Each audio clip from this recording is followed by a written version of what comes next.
Guys, nandito naman po tayo. Sana samahan ninyo ako ngayong araw. Mayroon lang ako isi-share sa inyo na isang bad experience ko. So, habang nagbe-breakfast ako, gusto ko ikwento sa inyo yan, guys.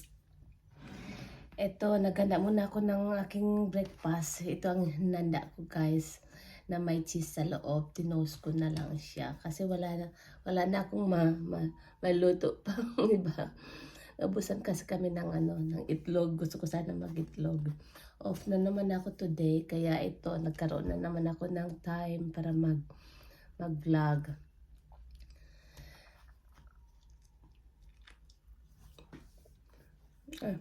Yun nga, guys, ang gusto ko i-share sa inyo, isang malungkot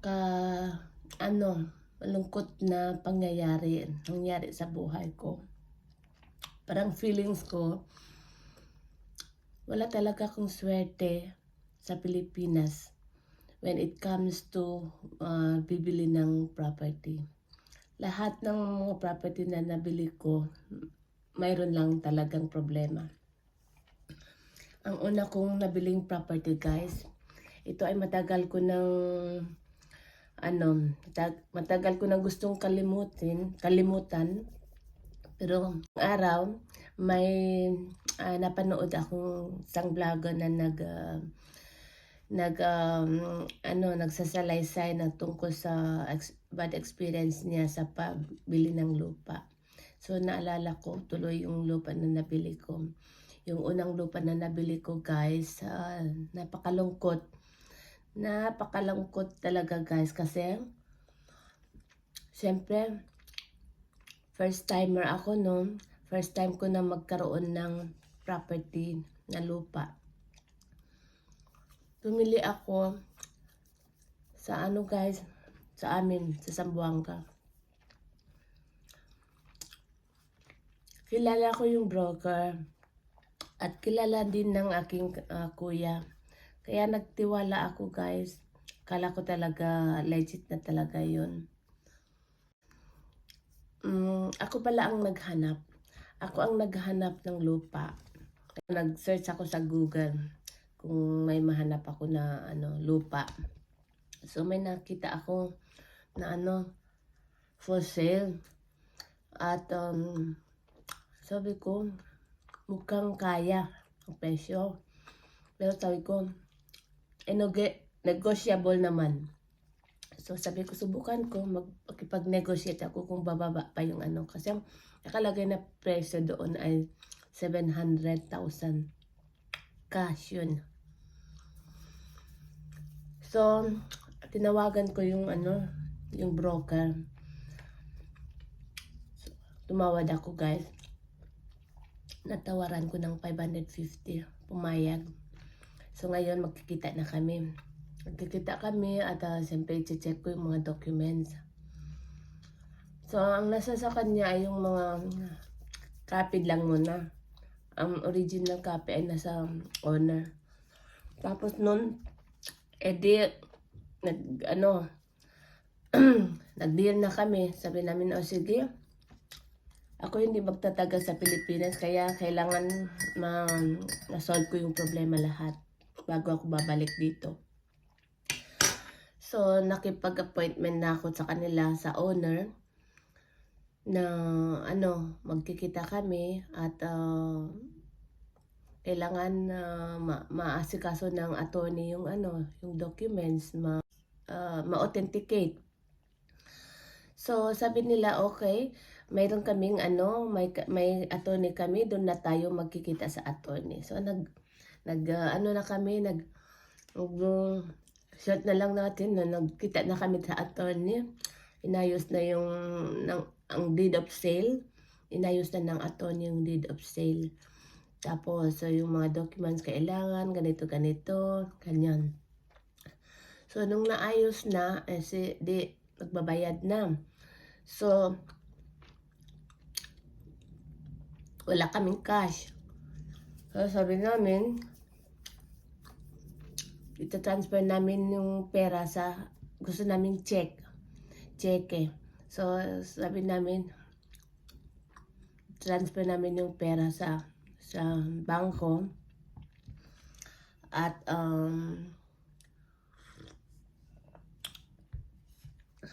ano, doon na niya kukunin sa bangko para meron talaga kaming ebidensya na nagbayad na kami sa kanya.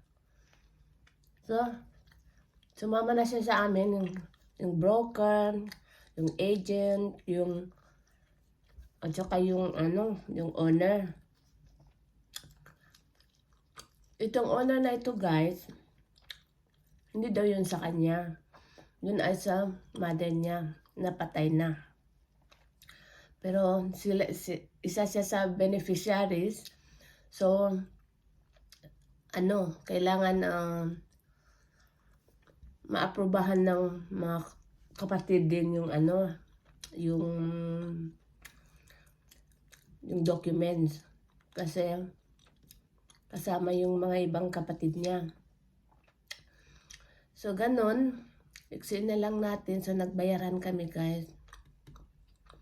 Sabi ng attorney pala sa amin, don't worry, bayaran na lang ninyo at in the process na yung bang tawag doon, yung bang kunin yung mga approval at signature ng mga kapatid, ganun. So, nagtiwala naman kami sa attorney, guys. Kasi syempre attorney, alam niya ang ginagawa niya. So, yun. Bayad na kami. Pumunta kami ng bangko at binigay na namin yung yung pera. At binigay naman niya sa amin yung title. So, yung original na title. So, okay na. Sabi ng attorney, don't worry, sabi niya, within this month daw, makukuha na niya yung signature ng mga kapatid niya. So, okay na. Masaya na ako, no? Dahil nandun na sa akin ang titulo. So, ngayon ay paalis na kami. So, nag-separate na kami, no? Umalis na kami ganyan. Pinuntahan na pala namin yung lupa. Tapos, pinalinisan. Hindi naman ako magpapatayo kaagad. Basta sabi ko, bago kami umalis, malinis na yun. Kasi siyempre may mga dumi doon. So, pinaayos ko at pinalagyan ko ng koral. Para sabi ko, yung temporary koral lang ba? Para sa ma-secured lang siya. Ngayon, bumalik na kami dito. Nung nandito kami, mga after a month kanyan, nag-follow up na ako. Pinalo up ko. Yung binigyan ko ng authorization yung kapatid ko. Sabi ko, i-follow up mo ganyan. So, sabi, wala pa daw, hindi pa daw kompleto signature. So, agtay kami. So, sabi ko, kailan naman, sabi ko matatapos. So, sabi niya, by December daw. Kasi, so, after 2 months. Nung after 2 months, yung December na, tumawag sa akin yung kapatid ko. Sabi niya, ate, may problema. Sabi ko, anong problema?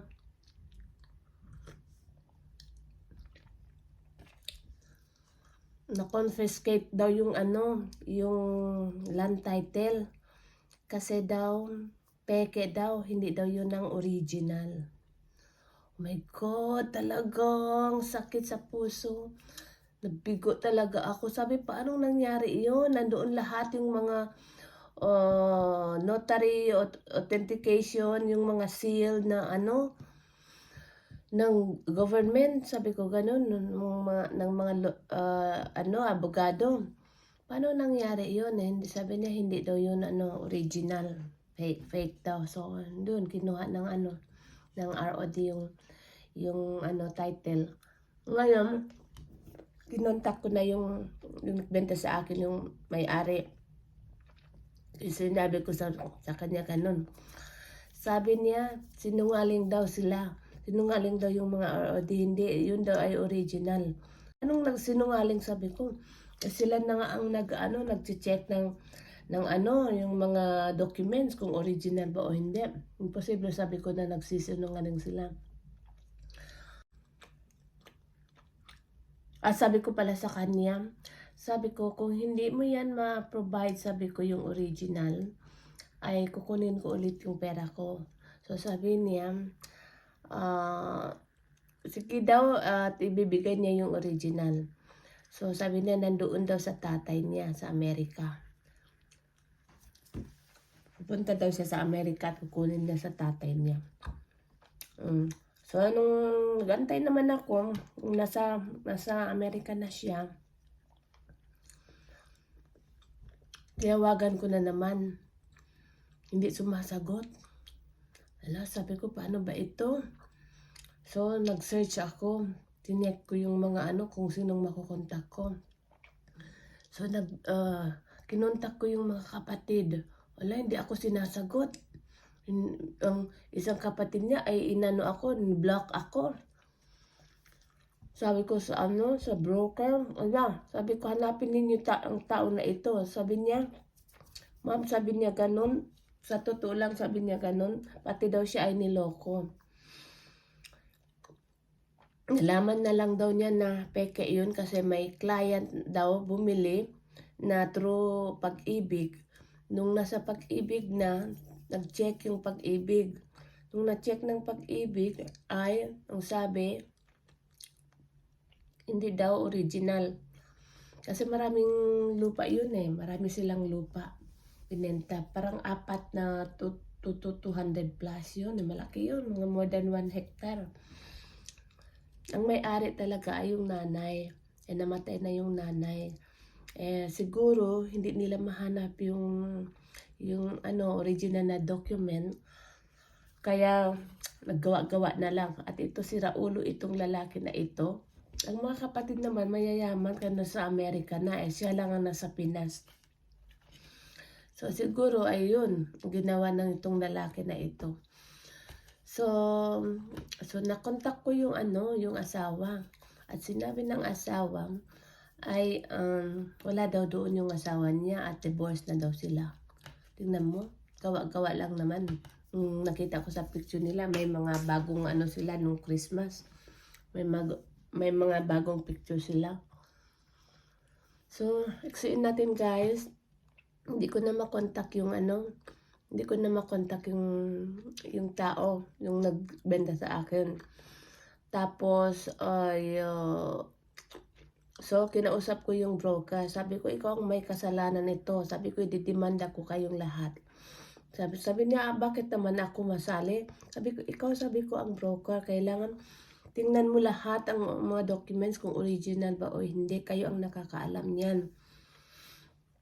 Tapos pati yung abogado din ay sinisi ko. Kasi sabi ko, nagtiwala pa naman ako sa inyo.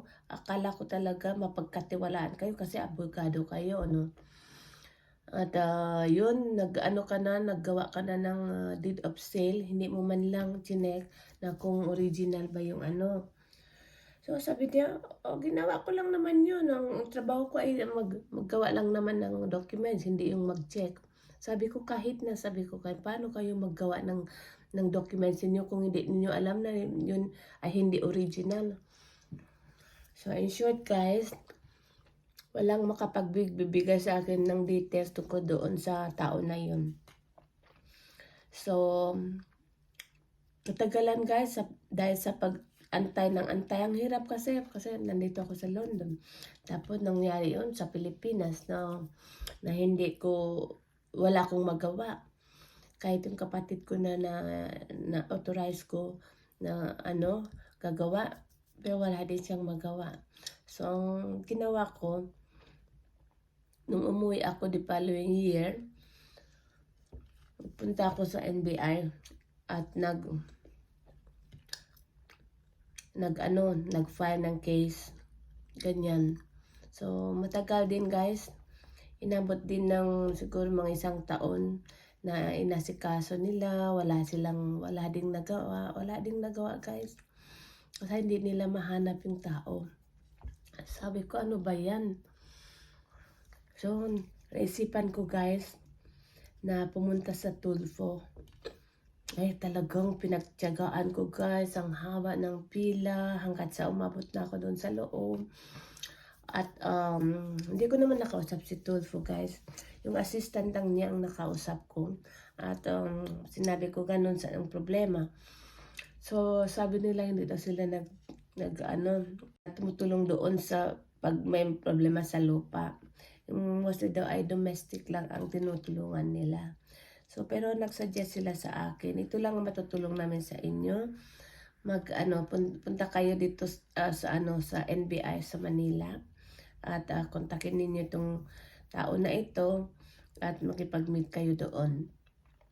So at least naman may nag-refer sa akin na ganun. So pumunta ako sa NBI sa Manila at minute ko nga yung tao na yun na ni-refer nila sa akin. Tapos binigay ko yung details. Ganyan. So sabi niya, sige, sabi niya, at tingnan natin, pa-investigate natin ganyan. So binanggit ko rin na sabi ko, nagpunta kami sa inano din namin sa, ni-file din namin doon sa NBI sa Zamboanga, pero wala din nangyari. Ang sabi sa amin doon na wala daw yung documents na binigay ko. So sabi ko, binigay ko doon sa isang agent, sabi ko ganun, at siya yung nag-collect ng mga documents ko. Tapos yung tao na yun ay na-transfer sa ibang site. So binigay niya sa kasamahan niya nung nandoon. Yun nang ibang kasamahan niya ang nag-handle ng case. Pero ang sabi naman doon ay nawala daw. So ang gulo talaga guys, napakagulo talaga. Parang ayoko na talaga magtiwala sa kahit mga government employees ganyan. Parang mahirap na magtiwala. So in short guys, wala din nagawa ang NBI. So nung COVID time na guys, talagang wala din ako magawa kasi ano pang magagawa ng mga tao, ang mga NBI doon, wala din. So nalaman ko na lang guys, namatay yung tao na nagmamay-ari na nagbenta sa akin, yung anak ba, namatay sa COVID guys. Pagkatapos nun, pumunta ko ng NBI, so ano na ngayon ang gagawin? Sabi ko, namatay na, close na yung case. Sabi nila, close na daw yung case kasi namatay na yun. So wala, tapos. Ay nako. Tapos yung abogado pala ay pinadalhan din ng Suprema ganun.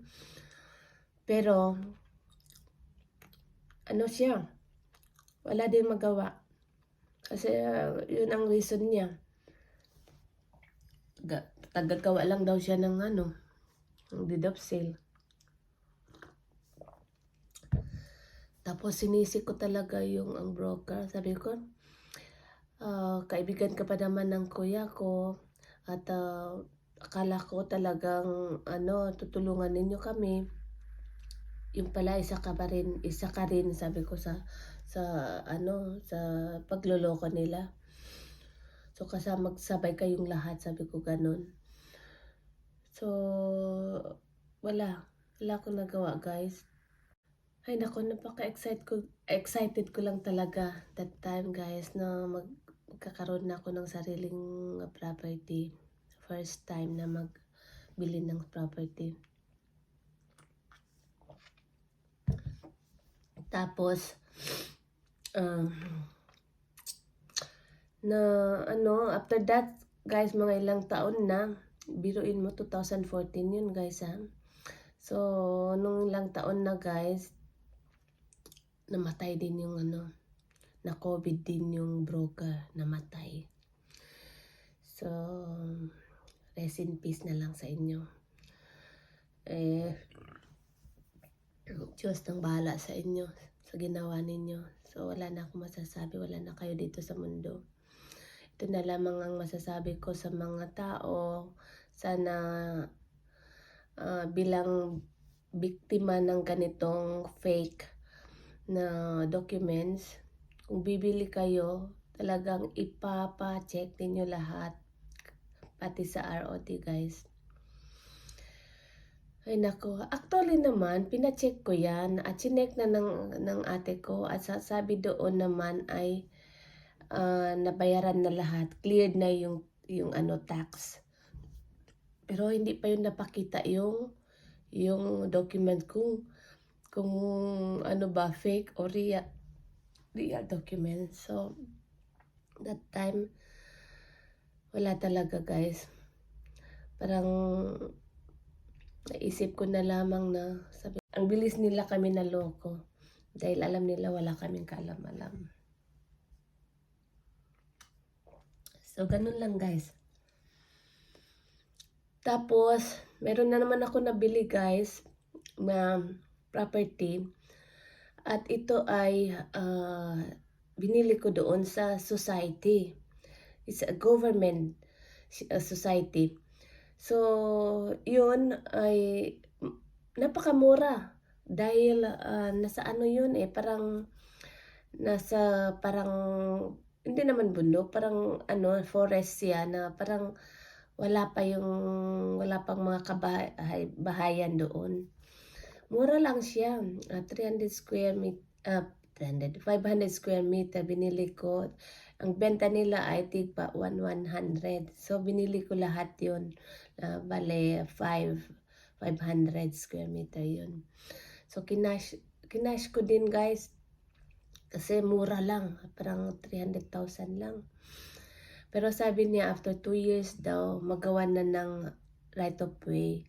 So nagtiwala naman ako guys dahil government na nga sa housing society. Tapos after 2 years nag-antay na naman ako kung tapos na kasi pag may right of way na daw mabibigyan na ako ng title. So binigyan lang ako ng deed of sale. Tapos wala pang right of way.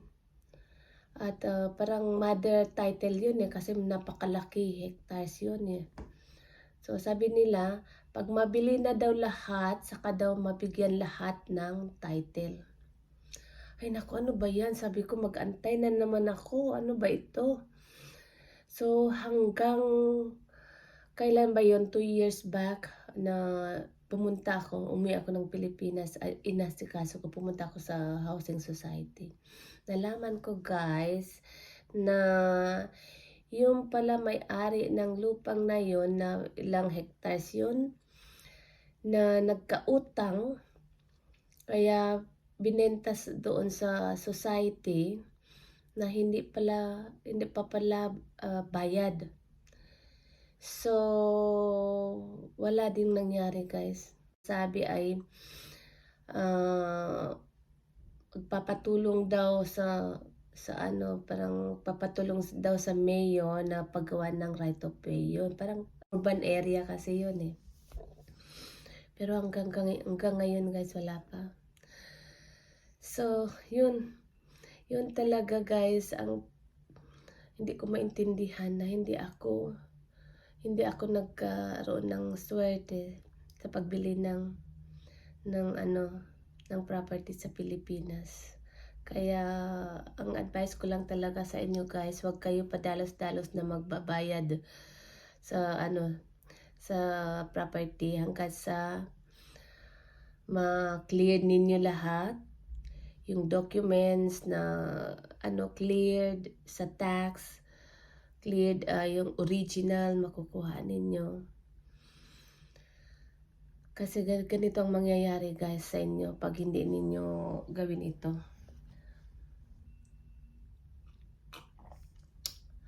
Tapos nakabili na naman ako ng unit sa sa Cavite, Lancaster guys. At installment siya. At nabayaran ko na within 5 years lang. Nabayaran ko yun. Sakripisyohan ko talaga yun guys. Sabi ko, this time hindi na ako magka-cash. Sabi ko, ko na lang para kung may mga problema, at least madali lang i-stop. Hindi ako masyadong malugi. Ayun, umabot naman ng 5 years na tapos ko na lahat at nabigay na nga sa akin ng aking land title. Ngayon naman guys, iniisip ko dahil wala akong caretaker at mahirap din magtiwala sa ibang tao at nasa Maynila iyon, wala akong relatives nandoon na pwede kong utusan para mag-caretaker. So, malaking problema sa akin kasi may mga babayaran na bills kahit walang tao, may babayaran ka. So, ang ginagawa ko ay nag-a-advance ako sa tubig, ilaw at saka sa maintenance. So, pero yung paglilinis guys, wala akong mautusan na maglinis. Kaya tuwing umuwi kami ng Pilipinas, dimiretso kami doon at kami na ang naglilinis ng bahay. So ngayon pagod na ako guys. Parang sabi ko, ba't pa ako pibili ng property sa Pilipinas? Nandito naman ako, sabi ko sa London. At yung bahay na yun ay walang nakatira guys. So obviously, kahit walang nakatira ay malikabok din, di ba? So iniisip ko ngayon ay ibebenta ko na. Ayoko na guys, ayoko na talaga, nadala na ako. Para talagang wala talaga akong swerte sa property.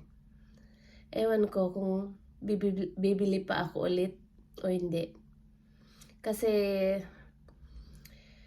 di pa naman ako retired guys. Pero pag magre-retired ako, syempre gusto ko yung may bahay, may sariling bahay ako. Meron naman kaming bahay, pero bahay yung pinatayo ng anak ko. Pero gusto ko din naman na may sarili kong bahay kasi syempre pag magka-pamilya na yung anak ko, syempre sila na talaga yung asawa nila na ang talagang may-ari ng bahay. So gusto ko yung sarili kong bahay, yung pera ko, ako ang nagpatayo o ako talaga ang owner. So in short guys, uwi na naman ako nitong April na ito at sana guys mabenta ko na yun. Give up na ako guys. Talagang napakalaking frustration sa akin yung guys kasi yung pera pinaghirapan ko. Tapos ganun na lamang, niloko ako. Ay nako guys. Kaya kayo dyan, mag-iingat kayo dyan guys. So hanggang dito na lamang po at kung meron man makapag-advise sa akin na kung anong gagawin ko doon sa lupa na yon na binili ko, yung namatay yung nagbenta sa akin. Kasi wala din naman silang original documents. Hindi nila mahanap at hindi naman sila interesado yung mga kapatid niya. So ewan ko kung anong gagawin ko doon. So please comment down below guys kung ano man ang ma-advise ninyo sa akin. I-give up ko na ba o patayuan ko ng temporary? Ewan guys, kayo na bahala mag-suggest kung anong dapat kong gawin. Okay. Thank you po. Salamat sa lahat sa panonood nitong video na ito. Sana may natutunan kayo guys na kailangan talaga mag-ingat tayo. Hindi basta-basta bibili ng property na hindi na-check lang lahat. Mahirap, parang naging ignorante talaga ako guys. Dahil siguro sa excitement ko, kaya ito, naloko ako. Anyway, wala tayong magagawa. As of now, wala talaga akong magagawa guys. Wala akong maisip na gawin. Kundi, hayaan ko na lang. Diyos na ang bahala guys. Kung talaga para sa akin yun, ibibigay na sa akin yun the right time. Diba? Okay, thanks for watching. I hope you enjoyed my video. See you next time. Bye!